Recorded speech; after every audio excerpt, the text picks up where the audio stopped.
செக்கெடுத்த செம்மல், அதாவது ஆசிரியர் தினம் அமைவதற்கு முன்னமே செக்கெடுத்த செம்மல் வாவு சிதம்பரனார் பிறந்த நாள். அதற்கு அடுத்து நமது சர்வப்பள்ளி ராதாகிருஷ்ணன் அவர்கள் இரண்டாவது ஜனாதிபதியாக இருந்து அவருடைய பிறந்த நாளை ஆசிரியர்களுக்காக என்னுடைய பிறந்த நாளை ஆசிரியர் தினமாக கொண்டாட வேண்டும் என்று கூறிய அந்த நாள் தான் இந்த நாள், ஆசிரியர் தினம். இப்பொழுது கல்வி என்பது கல்லுதல், அதாவது அறியாமையை அகற்றுதல். ஆசிரியர் என்போர் அறியாமை, அதாவது ஆசிரியர் அறியாமையை நீக்கக்கூடியவர். அவருடைய அதாவது ஆசிரியர் தின நாளை சர்வப்பள்ளி ராதாகிருஷ்ணன் அவருடைய நாள் வந்து செப்டம்பர் 5 அவருடைய நாளிலே, பிறந்த நாளிலே ஆசிரியர் தினமாக கொண்டாடுவதிலே அவருக்கு மகிழ்ச்சி. ஆகவே ஆசிரியராக இருக்கின்ற எங்களுக்கும் மாணவர்களாக இருக்கின்ற உங்களுக்கும் மகிழ்ச்சி. இப்ப மகாபாரதம் உங்களுக்கு எல்லாம் தெரியும். மகாபாரத கதை தெரியுமா? தெரியாது. பல பேருக்கு தெரியும், சில பேருக்கு தெரியாது. மகாபாரத போர் முடிந்து விட்டது. எல்லாரும் அதாவது தர்மம் வென்று விட்டது. சரி, கர்ணன், அதாவது கர்ணன் இறந்து விட்டால் கர்ணனை எதிர்த்து போரிட்டவர் யாரு? அர்ஜுனன். கடைசியில் அர்ஜுனன் இருக்கான்.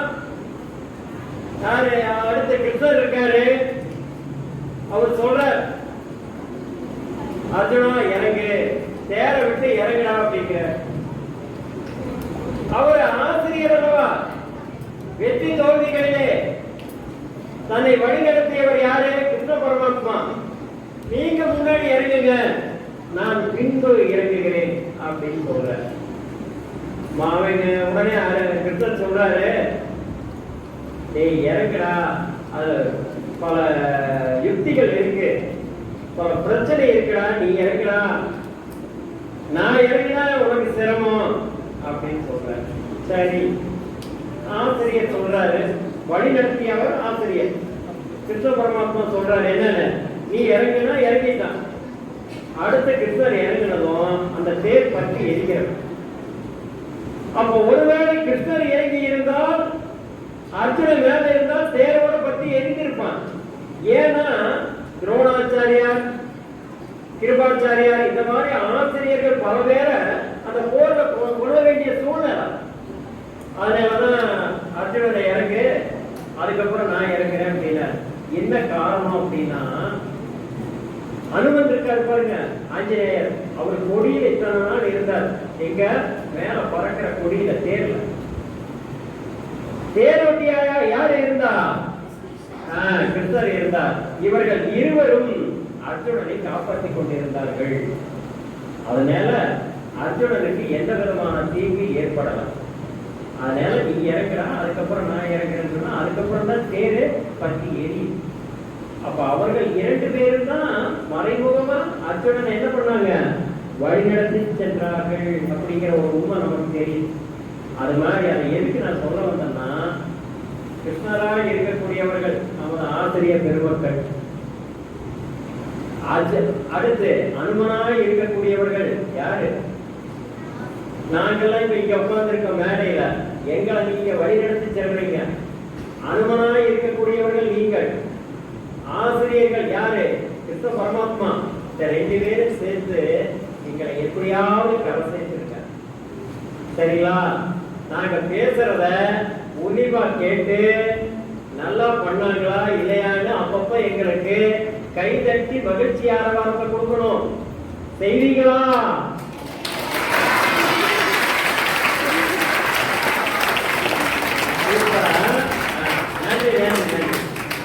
இப்ப நவீன தொழில்நுட்பம், நவீன தொழில்நுட்பத்துடைய அதை கொண்டு வந்திருக்கோம். நவீன தொழில்நுட்பம் எல்லா இடங்கள்லயுமே அது அதனுடைய ஆதிக்கம் இருக்கு.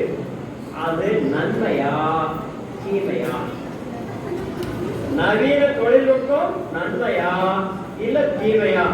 அப்படின்னு பார்த்தீங்கன்னா நன்மையே என்று ஒரு குழுவும் தீமையே என்று ஒரு குழுவும் அமர்ந்திருக்கிறார்கள். என்னை நடுவே மாட்டி விட்டார்கள். என்னுடைய நிலைமை மிகவும் கவலைக்கிடமாக இருக்கிறது. தீர்ப்புகளை நீங்களே சொல்வீர்கள்.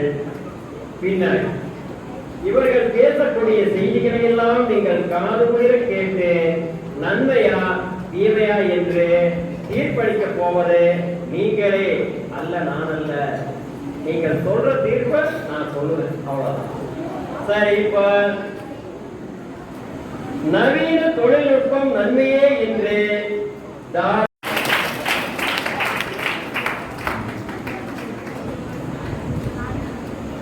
அனைவருக்கும் வணக்கம். இன்று நமக்கு கொடுக்கப்பட்டுள்ள தலைப்பு நவீன தொழில்நுட்பம் நன்மையா தீமையா. இருட்டினில் மறைந்து இன்னிசை தென்றலாய் ஒளிச்சுடராய் வெளிக்கொண்டிருக்கும் பேராற்றல் கொண்ட நவீன தொழில்நுட்பங்கள் என்றும் நன்மைக்கே பயன்படும். நவீன தொழில்நுட்பத்தில் அதிக நன்மை இருப்பதால் தான் நம்மளோட வகுப்பாளர்களே எங்களை முதல்ல பேச சொல்லியிருக்காங்க. ஒரு சின்ன கதை சொல்றேன். மித்ரா அப்படிங்கிற ஒரு பொண்ணு பார்த்தீங்கன்னா 3 வருஷத்துக்கு முன்னாடி ஒரு அரிய வகை மரபணு நோயால பாதிக்கப்படுறாங்க. அதுக்கு வந்து சுமார் 2,52,00,000 தேவைப்படுது. அவங்க பெற்றோர்கிட்ட போதிய நிதியுதவி கிடைக்காதனால அவங்க இணைய வலைதளத்துல உதவி கேட்கறாங்க. அப்ப 2 கோடி கிடைக்க வேண்டிய இடத்துல 16 கோடி ரூபாய் பெற்று அந்த பொண்ணுக்கு நல்லபடியா அறுவை சிகிச்சை செய்யறாங்க. இதுக்கு காரணம் அறிவியல் தொழில்நுட்பம் மட்டும்தான். எனவே தொழில்நுட்பம் நமக்கு நன்மைக்கே பயன்படுகிறது. இப்ப முதல்ல எல்லாம் கவர்மெண்ட் பப்ளிக் எக்ஸாம் ரிசல்ட்டை நியூஸ் பேப்பர்ல போட்டுட்டு இருந்தாங்க. அதுக்கப்புறமா கணிப்பொறி, அதாவது கம்ப்யூட்டர்ல பார்த்துட்டு இருந்தோம். இப்ப ஸ்மார்ட் போன்லயே நம்ம பார்க்கிறோம். ஆனா நம்ம கவர்மெண்ட்டுக்கே தெரியுது நவீன தொழில்நுட்பம் நம்மளுக்கு துணையா நிற்கிறது. ஆனா பாவம் நம்ம எதிர்கட்சியினருக்கு தெரியல. சரி, நம்ம மடிச்சு விட்டுலாம். தொழில்நுட்பம் கத்தி மாதிரி. நம்ம கத்திய காய்கறி வெட்ட பயன்படுத்துறோம். ஆனா நம்மளோட எதிர்கட்சியினர் கத்திய காய்கறி வெட்ட பயன்படுத்திட்டு தெரியாம கையை வெட்டிருச்சுன்னு சொல்லி கத்தியவே பயன்படுத்த கூடாது என்று சொல்வது எந்த அளவுக்கு நியாயம் நடுவர்களே. இனி வருங்காலத்துல கல்யாணம் வெளிநாட்டுல நடக்குதுன்னா பத்திரிக்கை வாட்ஸ்அப்லயும் மொய் ஜிபே, கூகுள் ஜிபே, போன்பே அப்படின்லையும் சாப்பாடு ஜொமேட்டோல வர காலம் வந்ததுன்னா ஆச்சரியப்படுறதுக்கு எதுவுமே இல்லை. ஏன்னா நம்மளோட தொழில்நுட்பம் மேலும் வளர்ந்து கொண்டுதான் இருக்கு. மானுட வாழ்க்கையை 4ஆக பிரித்துக் கொள்ளுங்கள். முதல் யுகம் நெருப்பு, 2வது யுகம் சக்கரம், 3வது யுகம் மின்சாரம், 4வது யுகம் கணிப்பொறி. நெருப்பு வாழ்க்கையில் சுவையை காட்டுகிறது. சக்கரத்தை கண்டுபிடித்தவுடன் வாழ்க்கை நகர ஆரம்பித்தது. மின்சாரத்தை கண்டுபிடித்தான், வாழ்க்கையில் பங்களிப்பை செலுத்துகிறது. கணிப்பொறியை கண்டுபிடித்தான், உலகமே அவன் கைக்குள் வந்துவிட்டது. ஆனால் குட்டி கதை, ஒரு அண்ணன் ஃபைனல் இயர் படிக்கிறாங்க காலேஜ்ல. அவங்க ப்ராஜெக்ட் செய்யறாங்க, அது நல்லா இருந்ததுன்னு சொல்லிட்டு இணையவளத்துல எல்லாம் போடுறாங்க. யூடியூப், ஃபேஸ்புக் அந்த மாதிரி போடுறாங்க. அதுல சிங்கப்பூர்ல இருந்து ஒருத்தவங்க பார்த்துட்டு நல்லா இருக்குன்னு சொல்லிட்டு இன்டர்வியூக்கு கால் பண்றாங்க. அதுக்கு அவங்க என்ன சொல்றாங்க, எங்களால இன்டர்வியூக்கு வர முடியாது, எங்கள்கிட்ட நாங்களே ஏழ்மையில இருக்கோம் அப்படின்னு சொல்றதுக்கு அவங்க சொல்றாங்க, இல்ல நீங்க சிங்கப்பூர்ல வர வேண்டாம், நீங்க ஸ்கைப்லயே மீட்டிங் அட்டென்ட் பண்ணலாம்னு சொல்றாங்க. அப்படி மீட்டிங் அட்டென்ட் பண்ணிட்டு அவங்க சிங்கப்பூர் போற வாய்ப்பு பெறாங்க. இதுக்கு காரணமும் நவீன தொழில்நுட்பம் தான். அதனால நவீன தொழில்நுட்பம் நம்ம சரியாக பயன்படுத்தும் பொழுது நம்மளுக்கும் நல்லது தருது. இப்ப நான் ஒரு கொஸ்டின் கேட்கிறேன். நீங்க எத்தனை பேருக்கு சைக்கிள் ஓட்ட தெரியும்? கை கொடுங்க. நீச்சல் அடிக்க எத்தனை பேருக்கு தெரியும்? மொபைல் போன் யூஸ் பண்ண எத்தனை பேருக்கு தெரியும்? கை கொடுங்க. தொழில்நுட்பத்தை எல்லாருமே சரியாக பயன்படுத்துறதுனாலதான் தொழில்நுட்பம் எல்லாருக்குமே நன்மையை தருது. எனவே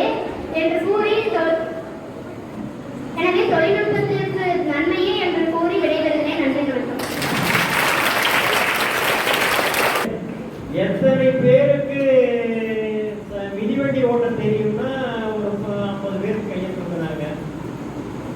நீச்சல் ஒரு 100 பேர்.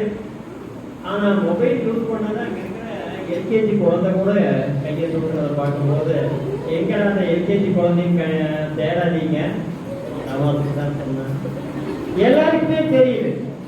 அதாவது நவீன தொழில்நுட்பத்தை எவன் ஒருவன் வாங்காமல் இருக்கிறானோ அவன் வளர்ச்சி அடையாதவன். இப்ப உதாரணத்துக்கு பார்த்தீங்கன்னா ஒரு சேலை கடை வச்சிருக்கிறாங்க. அந்த சேலை கடையில அந்த காலம் மாதிரி வியாபாரம் 4 பேர் வருவான், 2 பேர் வாங்குவான், 2 பேர் பேரம் பேசுவான். ஆனா இன்னைக்கெல்லாம் என்ன பண்றாங்கன்னா அந்த வியாபாரத்தை கூட தள்ளி வச்சுட்டு ஆன்லைன்ல ஒரு ஒரு படம் எடுத்து போட்டு இந்த சேலையுடைய சிறப்புகளை சொல்லி சேலை விற்கிறாங்க, ஏகப்பட்ட சேலை விற்கிறாங்க. சும்மா கடை மட்டும் ஒன்று திறந்து வச்சுட்டு இப்படியெல்லாம் செய்யறாங்க. அது என்னன்னா, வியாபாரம் செய்ய வேண்டும், நாம் முன்னேற்றத்திற்கு செல்ல வேண்டும் என்றால் நவீன தொழில்நுட்பத்தை கையாண்டுதான் ஆக வேண்டும். இது காலத்தின் கட்டாயம். ஆனால் இது தவறு என்று, அதாவது நீங்கள் நவீன தொழில்நுட்பத்தை பயன்படுத்தினால் சிறப்பு கிடையாது, இழிவுதான், நீங்கள் படப்போவது அல்லல்தான், துன்பம்தான் என்று அகிலேஷ் 9th B தன்னுடைய கருத்தை வாதிடுவார்.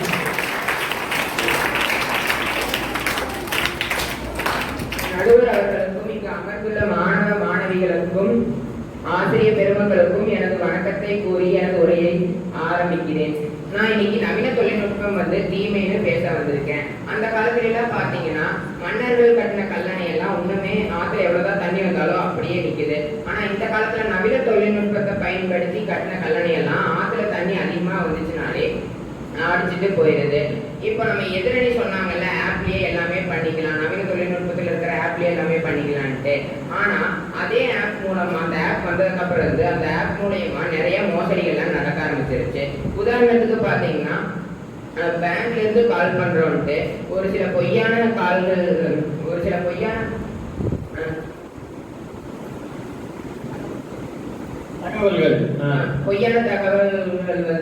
படிப்பறிவு கம்மியா இருக்கிறவங்ககிட்டையும் படிப்பறிவு இல்லாதவங்ககிட்டையும் கால் பண்ணி, நாங்க பேங்க்ல இருந்து கால் பண்றோம், அவங்க ஆதார் கார்டையும் பேங்க் கார்டையும் இணைக்கணும், டெபிட் கார்டு கிரெடிட் கார்டு எல்லாம் இணைக்கணும்னு சொல்லி நிறைய தகவல்களை வாங்கி அவங்க பேங்க்ல இருக்கிற அமௌண்ட் எல்லாம் எடுத்துக்கிட்டு போயிடுறாங்க. அதுக்கப்புறம் பாத்தீங்கன்னா, நடுவரையா நீங்க சின்ன குழந்தையா இருக்கும்போது என்னென்ன கேம் எல்லாம் விளையாண்டுருப்பீங்க? நான் என்ன சடுகுடு விளையாண்டேன். அதுக்கப்புறம் பாத்தீங்கன்னா இந்த இல்ல அதை எடுத்து அடிச்சு விளையாடுவோம். அப்புறம் சைக்கிள் கலட்டி போட்ட டயர் இருக்குது பாருங்க, அதை எடுத்து ஓட்டுவான். அப்புறம் ஒரு 10 முனை கயிறு எடுத்துக்கிட்டு கண்டக்டர் டிரைவர் ஓடுவான், டிக்கெட் கொடுப்பான், சிகரெட் அட்டையெல்லாம் எடுத்து 10 காசு 5 காசுன்னு எழுதி வண்டி ஓட்டுவான். வீட்டை சுத்திக்கிட்டே வருவோம், 10 வீடு. இவ்வளவுதான். வீட்டில் உட்கார்ந்து வாரத்துக்கு ஒரு முறை சூரியகாந்தின்னு போடுவான் திருச்சி வானொலியில. நாடகம் பார்ப்போம், என்னத்தை பார்த்தோம், அப்படியெல்லாம் ஒரு முக்கியமா தெரியல. நீங்களே பாக்குறீங்களா ஐயா, இந்த காலத்து குழந்தைங்க எல்லாம் எங்காச்சும் வெளியெல்லாம் போறீங்கல்ல, அப்ப பாக்குறீங்களா இந்த கையில என்ன இருக்குன்னு நீங்க பாக்குறீங்க? அம்மா அப்பா கையில செல்போன் இருக்கோ இல்லையோ, குழந்தைகளை கொடுத்துட்டு அவங்க ஒழுக்கமா ஓட்டிட்டு போறாங்க. அதனால பாத்தீங்கன்னா அந்த குழந்தைகளோட வாழ்க்கை அழிஞ்சு போற அளவுக்கு அவங்க கண்ணு மூளை எல்லாமே கெட்டு போயிருது இல்லைங்க ஐயா? தெரியுது. என் பேச்சு 2-3 நாளைக்கு முன்னாடி போன 2 வயசு ஆச்சு. என்ன பண்றது, செல்ல கொடுத்தா அதை தள்ளிட்டு வேடிக்கை பார்த்துக்கிட்டே இருக்குது. நம்ம ஃப்ரீயா நம்ம வேலையை பார்க்கலாம். ஆனா தெரிஞ்சே தப்பு பண்றோம். இருந்தாலும் அது காலத்தின் கட்டாயம். குழந்தைகள், சிறு குழந்தைகளுக்கு நம்ம கொடுக்கறத தவிர்க்கணும். அது தவறுதான். சில நேரங்கள்ல பல நன்மைகளை கொடுப்போம், சில தவறுகளை கொடுப்பது இயல்புதான். என்ன பண்றது, காலம் போயிட்டு இருக்கு. அதுக்கு தகுந்த மாதிரி நம்மளும் வேகமா போய் தான் ஆகணும். தொடர்ந்து அதுக்கடுத்து பாத்தீங்கன்னா ஆக்சிஜன் பற்றாக்குறை. இப்பவே நவீன தொழில்நுட்பம் கொஞ்சம் தான் இருக்கு, அப்பவே ஆக்சிஜன் பத்த மாட்டேங்குதுன்னு சொல்றாங்க. இன்னுமே நவீன தொழில்நுட்பம் அதிகப்படுத்துறோன்ட்டு காடுகள் மரங்கள் எல்லாத்தையும் அழிச்சாலும் அழிப்பாங்க. அப்ப நம்மளோட அடுத்த ஜெனரேஷனுக்கு ஆக்சிஜன் இருக்குமா இல்லையாங்கிறதே டவுட்டா தான் இருக்கு. அதுக்கு உதாரணம் பாத்தீங்கன்னா, இப்ப கொரோனால இறந்தவங்களும் இருக்காங்க. ஆனா ஆக்சிஜன் பத்தாம தான் நிறைய பேர் இறந்துருக்கிறாங்க. அதனால நவீன தொழில்நுட்பம் தீமைன்னு சொல்றேன். நடுவை நீங்க தீமைக்கு தான் ஆதரவா இருந்து தீமைக்கு தான் நான் சப்போர்ட் பண்ணணும்னு சொல்றீங்க. ஆமாங்க ஐயா, கண்டிப்பா பார்ப்போம். நீங்க சொல்லக்கூடிய செய்திகள் எனக்கு என்னன்னா, நன்மை தீமை ரெண்டுமே எனக்கு தெரியும். நீங்க எடுத்து வைக்கிற வாதங்களின் அடிப்படையில தான் நான் தீர்ப்பு வழங்குவேன். நீங்க உங்ககிட்ட தான் இருக்கு.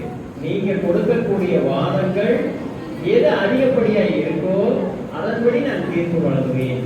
அதுவும் குழந்தைகள் வழங்குவார்கள். நீங்க தீமைக்கா தீர்ப்பு வழங்கணும்ட்டு நான் என் உரையை முடித்துக் கொள்கிறேன். நன்றி. நன்றி நன்றி நன்றி.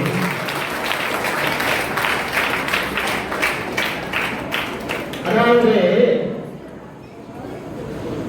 நவீன தொழில்நுட்பம் நன்மையை தரவில்லை, தீமையைத்தான் தெரிகிறது. உங்கள் வாழ்க்கையிலும் நீங்கள் அனுபவித்திருக்கிறீர்கள் அல்லவா என்று நம்ம அகிலேஷ் பேசினான்.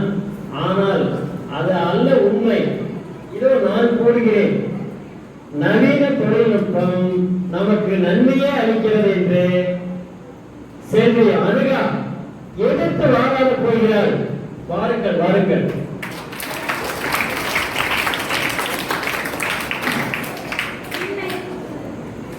விண்ணை அளந்த என் அன்னை தமிழே, வாழ்வை மாறா நடுவர் அவர்களே, கல்விச்சாலையின் தலைமை ஆசிரியர் அவர்களே, ஆணிவேர்களே, ஆசிரியர் பெருமக்களே, வருங்கால தேவைகளே, எதிர்கால மேதைகளே, உங்கள் அத்தனை பேரையும் வணங்கி உரையை துவங்குகிறேன்.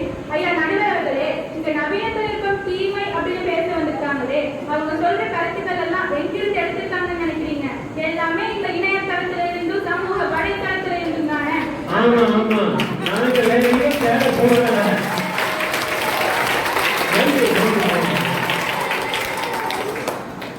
நவீன தொழில்நுட்பம் நம்மளுக்கு எப்பவுமே ஊக்குவிச்சு வெற்றி பெற உதவி செய்ய சொல்லி தருதே தவிர நம்மளுக்கு தீமையை தரவில்லை. அதுக்கு ஒரு சான்று தான். ஒரு பிச்சை எடுக்கிற பாட்டி இருக்காங்க, அவங்களுக்கு நல்லா பாட தெரியும், ஆனா வேற எந்த வேலையும் செய்ய தெரியாது. அவங்க வந்து போய் பாடுறாங்க, ஆனா அவங்க பாடுறதை யாருமே கவனிக்கல. அவங்க வந்து டெய்லியும் ஒரு குட்டி பையனோட வீட்டுக்கு முன்னாடி போய் பாடுறாங்க. அந்த குட்டி பையன் சொல்றான், நீங்க பாடுறத நான் வீடியோ எடுத்து யூடியூப்ல போட்டா பாட்டி அப்படின்னு கேட்கறாங்க. அந்த பாட்டியும் வந்து சரி அப்படின்னு சொல்றாங்க. அவங்க யூடியூப்ல போட்டதுக்கு அப்புறம் அந்த பாட்டிக்கு வந்து 1,00,000 சப்ஸ்கிரைபர்ஸ் வந்திருக்காங்க. ஒரு பிச்சை எடுக்கிற பாட்டியை யூடியூப் செலிபிரிட்டியா மாத்தினது எங்க நவீன தொழில்நுட்பம் தான். இப்படி பல பேருக்கு வாழ்க்கை தருகிறது எங்க நவீன தொழில்நுட்பம்.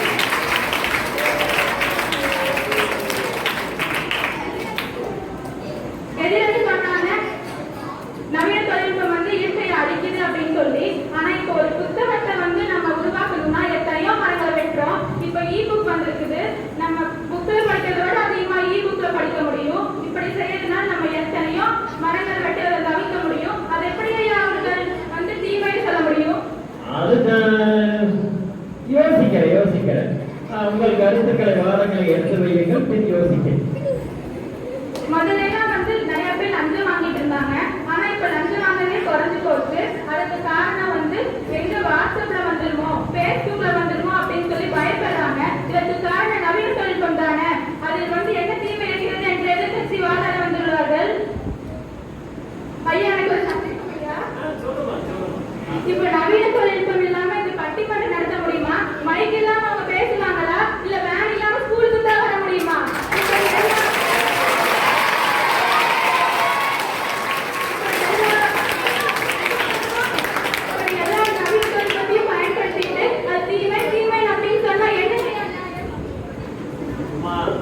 தொழில்நுட்பம் இடையில வேலை செய்யலையம்மா.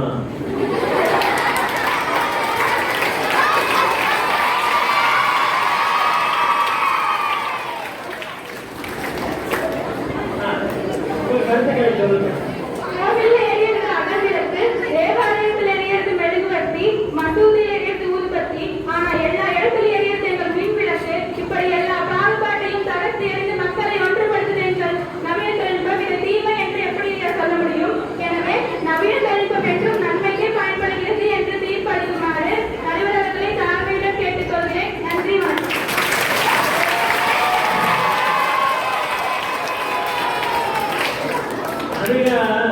வகுப்புல பார்த்தா அமைதியா இருக்கு, அவையில பார்த்தா பொறுத்து தள்ளனே. எனக்கு இப்பதான் போகுது என்ன அவைய.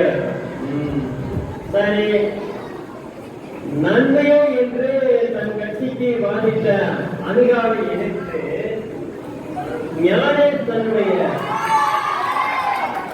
அனுபவ அறிவை கொண்டு அந்த வாதத்தை முறியடிப்பார் என்று நான் நம்புகிறேன்.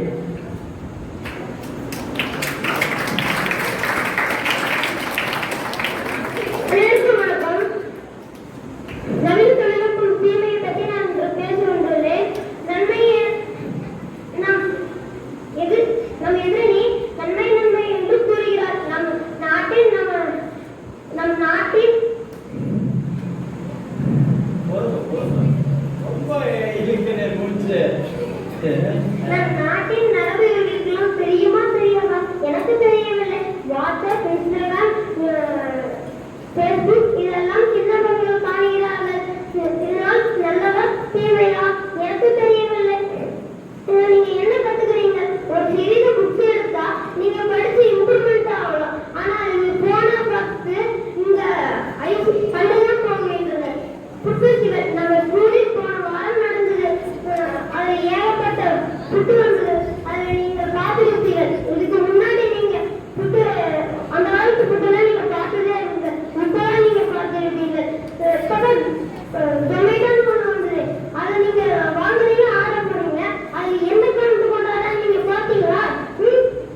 சந்தேகம் தான். நீங்க போன வாங்கி பந்து குட்டி எழுத சொல்லிட்டு கேம் விளையாடுறீங்க. இது உண்மைதானே? உங்ககிட்ட இருக்கிற உண்மையை போட்டு உடச்சுதான். நீங்க படிக்கிறீங்கிற பேர்ல கேம் விளையாடுறது இப்பதான் எங்களுக்கு தெரிஞ்சிருக்கு. இப்படி சொல்லிட்டு நீங்க WhatsApp, Instagram, free fire, PUBG எல்லாம் விளையாடுறீங்க. இம்பார்ட்டன்ட் கொலைப்ரோசன்ஸ்ல மாட்டிக்கிட்டீங்க.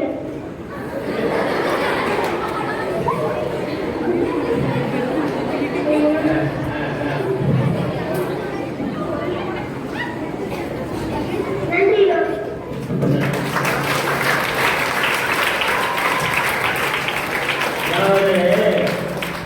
ஞானிஸ் வந்து என்ன பண்ணியிருக்கான்னா, அது தீமைதான் தருதுன்னு சொல்றதை விட நம்ம பயன்படுத்துற அந்த தவறுகளை எல்லாம் அவையில போட்டு உடைச்சிட்டு போயிட்டான். நம்மளை காட்டி கொடுத்தவர்களுக்கு நாம தீர்ப்பு வழங்குவோமா இல்லையா அப்படிங்கிறத விட நீங்க மனசுக்குள்ள வச்சுக்கங்க. நம்ம ஒவ்வொரு நாளும் நம்மளை காட்டி கொடுக்கறதுக்கு தான் இங்க மேனிங் வந்திருக்காங்க. ஆனா மன்னிப்போம், அதெல்லாம் இல்ல. நாங்கெல்லாம் உண்மையிலேயே படிக்கிறோம், தொழில்நுட்பத்தை பயன்படுத்துறோம் அப்படின்னு சிவானி உங்களுக்கு சாதகமாக உரையாற்ற வருகிறார்.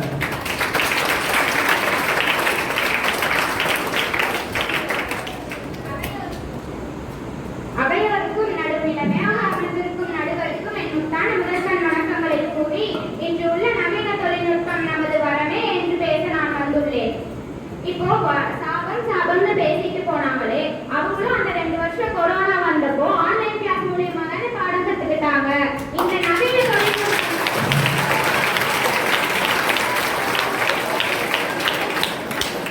ஆமா, எங்களுக்கு அது சொல்லிக் கொடுத்த பாடம் அதிகம். வீட்டிலேயே பாடத்தை எடுத்துக்கிட்டு அறவையில் கட்டி குடிச்சது எங்களுக்கு தான் தெரியும். ஆனா இந்த நவீன தொழில்நுட்பம் இல்ல அப்படின்னா அந்த 2 வருஷம் அவங்களுக்கு வீணாதான கையா போயிருக்கும். அவங்க இல்லைன்னு சொல்லுங்க பார்க்கலாம். என்ன வாழ்க்கையே வீணா போயிருக்குன்னு கேட்கிறாங்க.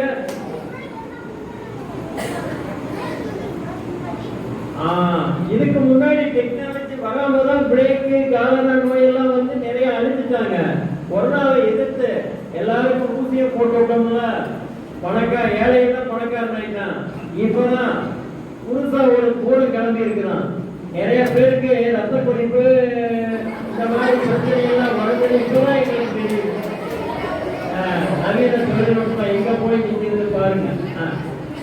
என்னோட தரப்பினர் சொன்னாங்க, இன்னொரு 10 வருஷத்துல வந்து பத்திரிக்கை வாட்ஸ்அப்லயும் ஃபுட் வந்து ஜொமேட்டோலயும் வரும்னு. அதுக்கு அவங்க சொல்ல நம்மளுடைய பழைய பண்பாடுகள் வந்து மாறி போகுதுன்னு.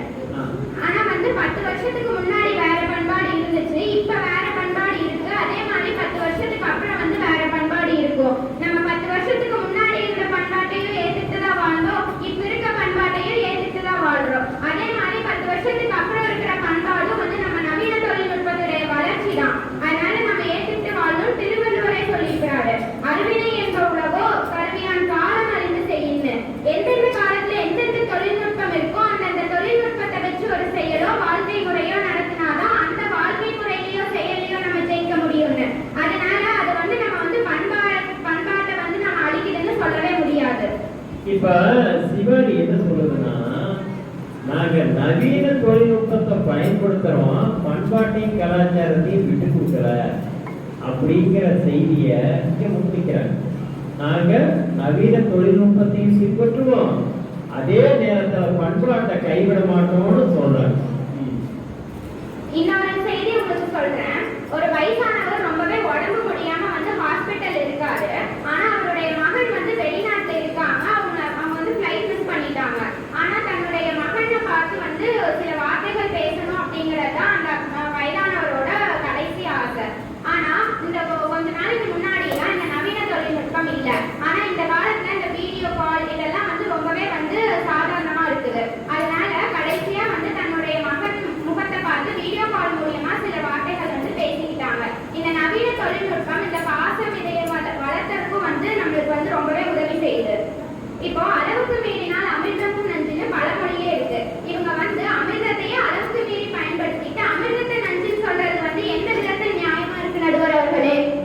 இது எனக்கு என்னமோ தவறாதான் தெரியும்.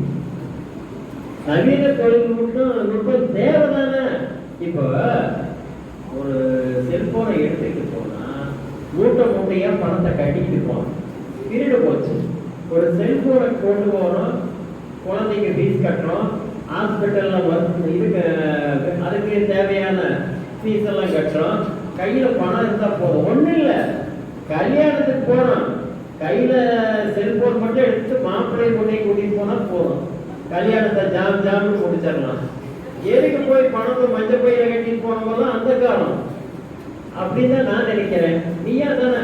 இல்லைங்க, தொழில்நுட்பத்தை வந்து அவன் அளவா பயன்படுத்திக்கணும். அளவுக்கு மீறி பயன்படுத்திட்டு கண்ணு வந்து பிரச்சனை ஆகுது, மூளை பிரச்சனை ஆகுதுன்னு சொல்லக்கூடாதுங்க ஐயா. தொழில்நுட்பத்தை அளவா பயன்படுத்தினா நமக்கு நன்மையை தான் தருதுங்க ஐயா. நீங்க செல்போனை மட்டுமே பேசிட்டு இருக்கீங்க. இன்னும் நிறைய இருக்கு ரேஷன் கடையில. இப்ப ஏதாவது ரேஷன் கடையில கூட்டம் இருக்கா? போறோம் வாங்கணும், ஒண்ணும் இல்ல.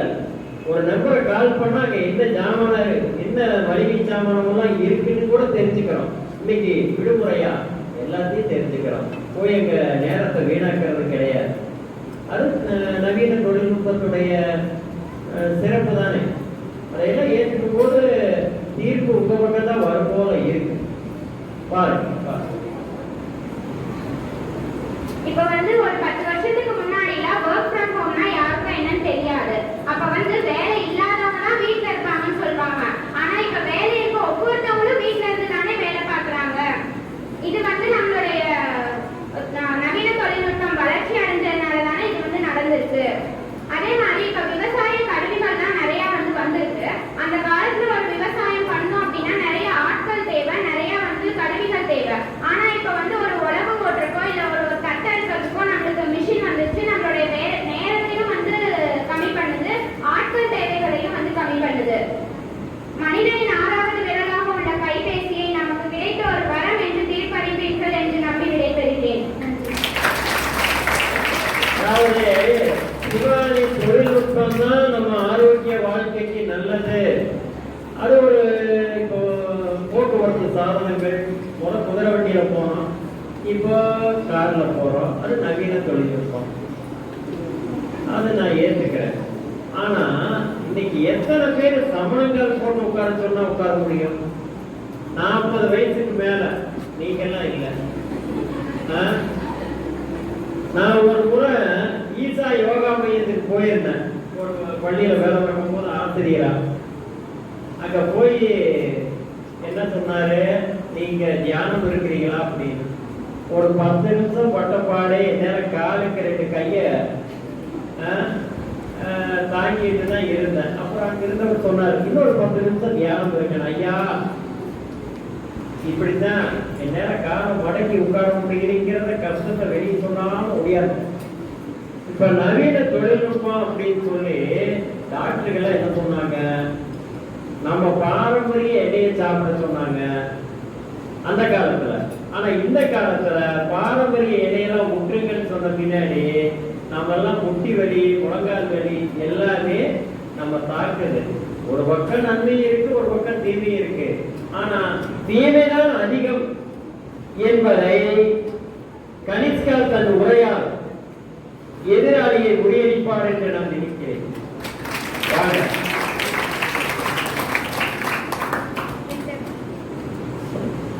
எந்த வேலையும் புற்றுணர்வாய் தரும் என் தாய் தமிழை வணங்கி என் வாதத்தை ஒட்டி பேச வந்திருக்கும் என் தரப்புவாதிகளுக்கும், எங்களை வெட்டி பேச வந்திருக்கும் எதிர்த்தரப்புவாதிகளுக்கும், நடுவரவர்களுக்கும் என் வணக்கத்தை தெரிவித்துக் கொள்கிறேன்.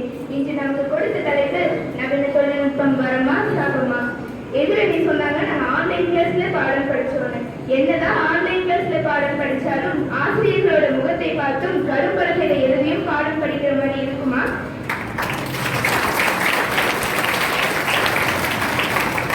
நீங்க எத்தனை பேர் ஆன்லைன் கிளாஸ்ல நான் பாடம் மட்டும்தான் படிச்சேன், போன் பார்க்கல, டிவி பார்க்கலன்னு சொல்றீங்க? யார கையை தூக்குறாங்களே கேளுங்க. அந்த கூகுள் மேப்ல பார்த்து கேரளா போனாங்களாமா. அப்ப வந்து கேரளால வந்து சப்வேல போகும்போது அங்க 5 அடி தண்ணி நிற்கிறாமா. இங்க 5 அடி தண்ணி நிற்கிற அந்த கூகுள் மேப்ல காமிக்கவா போகுது நடக்கிறவர்களே. கால்குலேட்டர் யூஸ் பண்ணி கணக்கு போடுறாங்க. அப்படி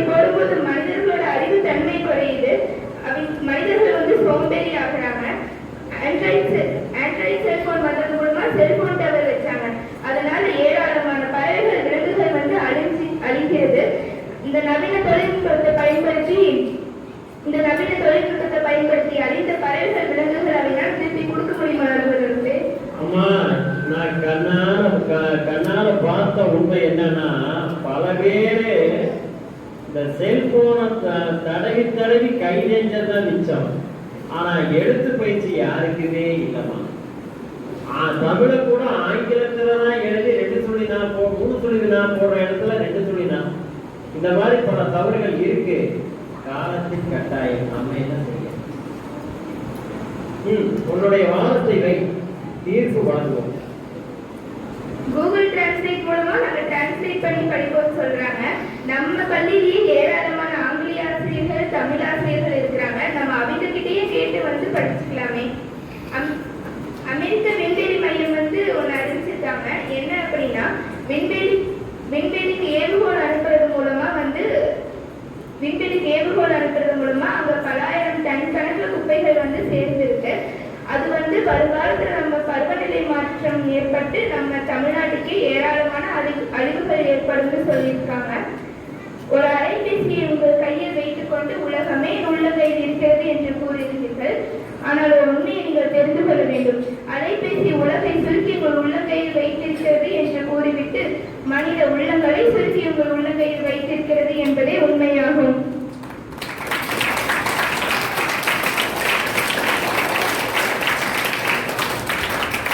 இதிலிருந்து தெரிகிறது நடுவர் அவர்களே, நவீன தொழில்நுட்பம் எவ்வளவு தீமை என்று. எனவே நடுவர் அவர்களே, எங்களுக்கு தீர்ப்பு அளிக்குமாறு தாழ்வுடன் கேட்டு விடைபெறுகிறேன். நன்றி. இப்ப நவீன தொழில்நுட்பம் எங்க போய் நிக்குது? அமெரிக்கா நாசா விஞ்ஞானிகள் என்ன பண்றாங்க? மேல விண்வெளி அனுப்பி சுனிதா வில்லியம்ஸ் சாப்பாட்டுக்கே வழி இல்லாம அங்க உட்கார்ந்துட்டு இருக்காங்க. அவங்களை கீழே கொண்டு வர்றதுக்கு இன்னும் 3 மாசம் ஆகும். இதுதான் நவீன தொழில்நுட்பம். என்ன செய்ய? மறைக்கப்படுகிறது உண்மைகள்.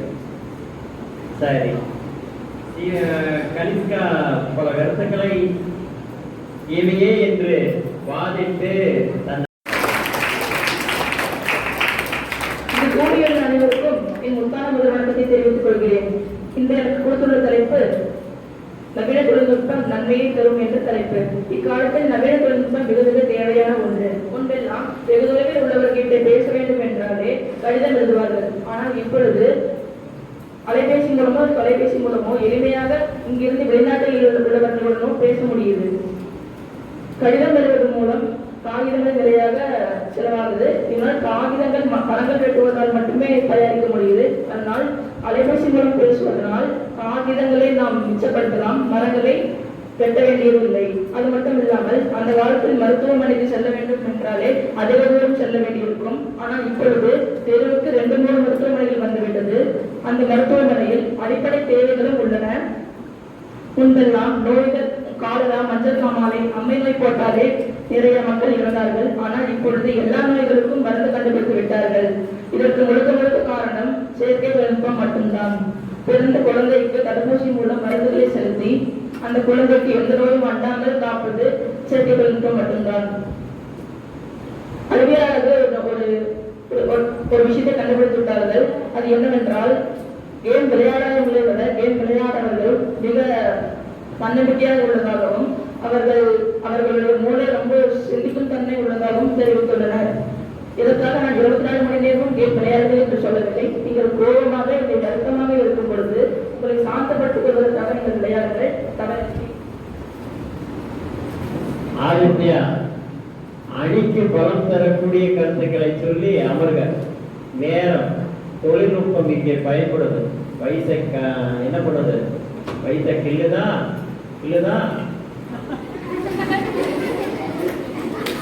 இப்பொழுது கூட வயநாட்டில் ஒரு நிலச்சரிவு ஏற்பட்டு நிறைய பேர் இறந்தார்கள். நிறைய மக்கள் தன்னுடைய உடைமைகளை இழந்தார்கள். ஆனால் ஜிபே போன்ற ஊடகங்கள் மூலம் நம்மளால் அவர்களுக்கு உதவித்தொகை அளிக்க முடியுது. நம்மளால் நேரில் போய் கேரளாவிற்கு சென்று நம்மளால் உதவித்தொகை கொடுக்க முடியாது. ஆனால் நம் ஜிபே மூலமாக நம் பணங்களை செலுத்திக் கொள்ளலாம். அது மட்டும் இல்லாமல் எதிரணியிலிருந்து சொன்னார்கள், போன் பார்ப்பது மூலம் கண்ணுக்கு நிறைய தீங்கு உண்டாகுது என்று. ஆனால் இப்பொழுது லென்ஸ்கார்ட் என்ற நிறுவனம் ப்ளூ கிளாஸ் என்னும் கண்ணாடியை கொண்டு வந்து அதை நீங்கள் போட்டுக்கொண்டால் அந்த எதிரொலிகள் உங்கள் கண்ணை ஒன்றும் செய்யாது என்று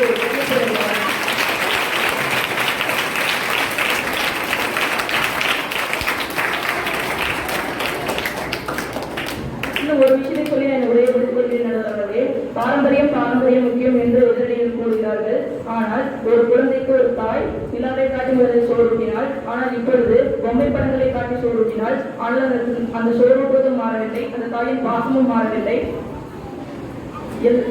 நடுவர் அவர்களை, நான் கூறியதை எல்லாம் நன்கு ஆராய்ந்து சரியான தீர்ப்பை வழங்குமாறு அன்புடன் கேட்டுக்கொள்கிறேன். நன்றி, வணக்கம்.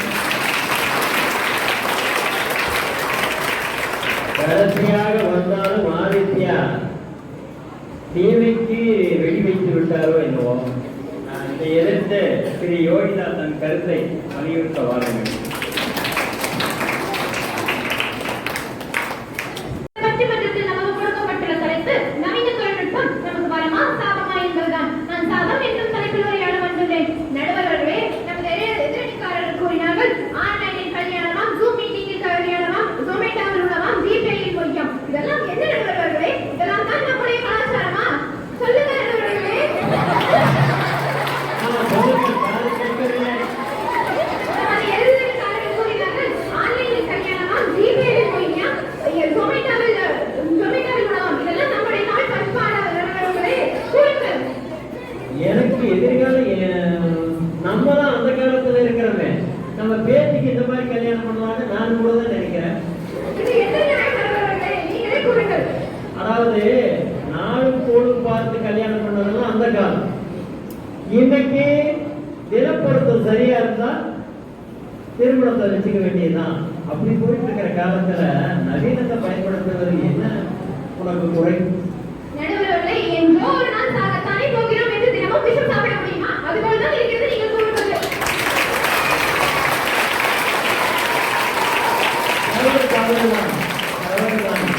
நாம் எதிர்காரர்கள் கூறினார்கள் கத்தியை காய் வெட்ட மட்டும் பயன்படுத்துங்கள், கையை வெட்டிக் கொள்ளாதீர்கள் என்று. கத்தியை காய் வெட்ட மட்டும் தானே பயன்படுத்த வேண்டும். அது என்பதற்காக அதை கைவிட்டு பயன்படுத்தக் கூடாது என்றால் அதை கை வெட்டப்படாமல் இருக்கும் அளவிற்கு நீங்கள் தயாரிக்க வேண்டும். ஏன் நீங்கள் அவ்வாறு தயாரிக்கவில்லை? அது உங்கள் தவறு தானே.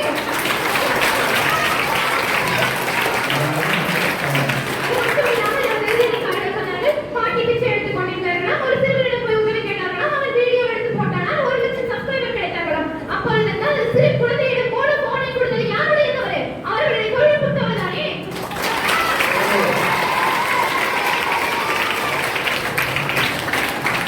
அது மட்டும் இல்லாமல் குழந்தைகளிடம் போன் என்று சொல்லி பெற்றோர்களுக்கு எத்தனை செலவு வைக்கிறார்கள். அதற்கு யார் என்ன தீர்வு சொல்ல முடியும்? அது மட்டும் இல்லாமல் பாசம் கிடைக்கிறதா போன் மூலம் வீடியோ கால் பார்த்து கொண்டு பாசம் கிடைக்கிறது என்று கூறுகிறார்கள். எத்தனை பேர் தன்னுடைய பெற்றோர்கள் கூட வாட்ஸ்அப்பில் தான் மெசேஜ் செய்கிறார்கள், நேரில் கூட பேசுவதில்லை. அதற்கு என்ன தீர்வு? எனக்கு இந்த பட்டிமன்றத்தில் உட்கார்ந்த மாதிரி தெரியல. மதுரையில பாண்டிய நெடுஞ்செழியை கண்ணைக்கு முன்னாடி உட்கார்ந்துட்டு இருக்கிற மாதிரி எனக்கு தோணுது. ஆரம்பிக்கும். அது மட்டும் இல்லாமல் 10 வருஷத்துக்கு முன்னாடி நம்ம கல்யாணத்துக்கு போகும்போது கூட்டு போனியா பணம் எடுத்துட்டு போவோம், அது திருடுவாங்கன்னு சொன்னீங்க. ஆனா இப்போ ஜிபேல மட்டும் யாரும் திருடுறது இல்ல, யார் பேங்க்ல மட்டும் ஸ்கேம் பண்றது இல்ல. எல்லாமே இருக்குதான். மனுஷன் என்ன பண்றது? அது மட்டும் இல்லாமல் எதிரணிக்காரர்கள் கூறினார்கள் போன் பார்ப்பதால் கண்ணுக்கு ஒரு பிரச்சனைகளை கண்ணாடி மூலம் தீர்க்கிறோம் என்கிறார்கள். ஆனால் அவர்கள் ஏன் போன் மூலம் ஒரு பிரச்சனைகளை மட்டும் தீர்ப்பதில்லை? கண்ணாடி தான் தீர்வா? இல்லை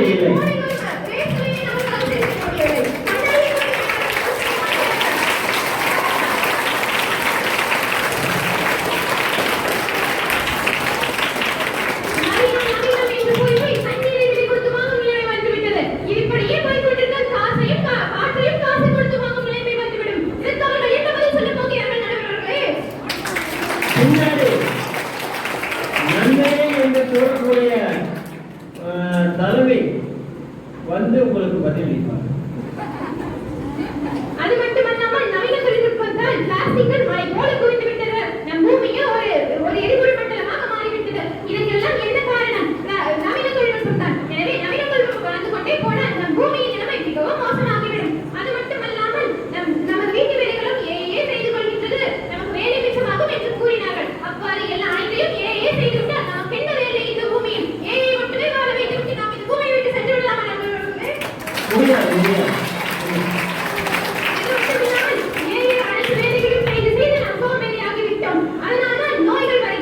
நோய்களை நாங்களே தீர்க்கிறோம் என்று கூறுகிறார்கள். நோய்களையும் தந்துவிட்டு நோயையும் தீர்ப்பது என்ன நியாயம் நடுவர்களே?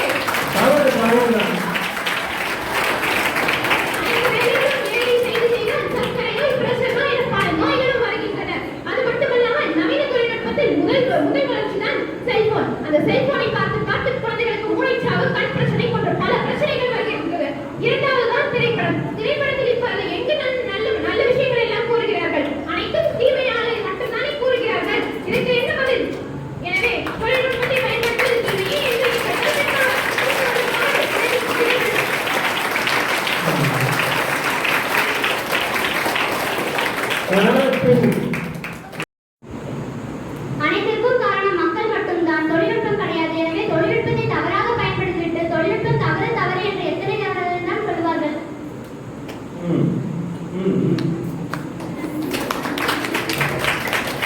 அதாவது தொழில்நுட்பம் நம்ம அறிவை பயன்படுத்தி தொழில்நுட்பத்தை கையாள வேண்டும். தவறாக பயன்படுத்திவிட்டு தொழில்நுட்பத்தின் மீது எவ்வாறு பழியை போடலாம் என்று கேட்கிறீர்கள். பேசுங்கள். அம்மா போன காமிச்சு விட்டுட்டு அம்மா பண்ண தப்பு வந்து தொழில்நுட்பம் தான் தவறு என்று சொல்றது எந்த விதத்தில் நியாயம் ஐயா? அது அம்மாவின் தவறு.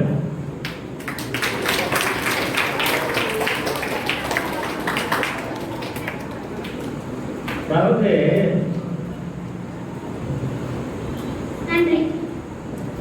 அதாவது நவீன தொழில்நுட்பம் நன்மை தருவதா தீமை தருவதா என்பதை குறித்து அதிகமான நன்மைகள் கொடுக்கிறது, சில தீமைகளையும் கொடுக்கிறது. சில தீமைகளை கொடுப்பதால் அந்த நவீன தொழில்நுட்பம் ஆகாது என்று நம்ம விட்டுவிட முடியாது. மனிதன் காலம் தொடுபட்டு பழமையை பேசிக் கொண்டிராமல் காலந்தோறும் தன்னை பழமைப்படுத்திக் கொள்ள தொழில்நுட்பங்கள் பயன்படுத்திக் கொண்டிருக்கின்றார். ஆகவே நவீன தொழில்நுட்பம் சில நெறிமுறைகளுக்கு ஆட்பட்டு பயன்படுத்தினால் அது நன்மையே என்று நான் தீர்ப்பளிக்கிறேன். அதாவது நவீன தொழில்நுட்பம் சில வரைமுறைகளுக்கு உட்பட்டு தன்னுடைய தேவைகளை நிறைவேற்றிக் கொண்டு பயன்படுத்தினால் அவை நன்மையே செய்யும் என்பதை இந்த தீர்ப்பின் மூலம் வழங்கி பெரும்பாலும் நவீன தொழில்நுட்பம் நன்மையே தருகிறது என்று உங்கள் முன் தீர்ப்பு வழங்குகிறேன். நன்றி.